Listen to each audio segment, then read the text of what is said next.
మిత్రులందరికీ నమస్కారం. ఇప్పుడు మీరు చూస్తున్న వరి ధాన్యాన్ని దక్షిణ బస్తర్లో సూడి వంజి అని అంటారు. ఆదివాసులు తమ సాంప్రదాయ పోడు వ్యవసాయంలో ఈ వరిని పండిస్తారు. అతివృష్టి, అనావృష్టి అంటే నీరు ఎక్కువగా ఉన్నా తక్కువగా ఉన్నా ఎటువంటి ఇబ్బంది లేకుండా, ఎటువంటి మందులు అవసరం లేకుండా ఈ పంట పండుతుంది. ఇక మనం తినే వరి బియ్యం కింద మందు పై మందు దాని చుట్టూ కలుపు చావడానికి రౌండప్ అనే మందు కొట్టి మరి కెమికల్గా ఉన్న బియ్యాన్నితో పోలిస్తే ఈ సూడి వంజి బియ్యం 1000 రెట్లు మెరుగు.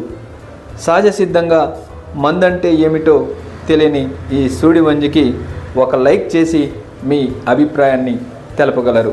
Thank you for watching. మిత్రులందరికీ నమస్కారం.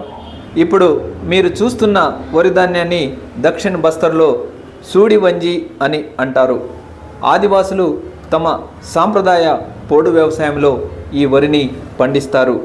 అతివృష్టి, అనావృష్టి అంటే నీరు ఎక్కువగా ఉన్నా తక్కువగా ఉన్నా ఎటువంటి ఇబ్బంది లేకుండా, ఎటువంటి మందులు అవసరం లేకుండా ఈ పంట పండుతుంది.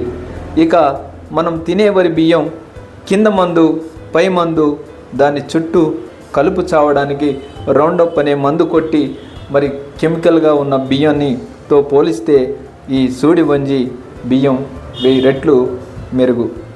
సహజ సిద్ధంగా మందంటే ఏమిటో తెలియని ఈ సూడి వంజికి ఒక లైక్ చేసి మీ అభిప్రాయాన్ని తెలపగలరు. Thank you for watching.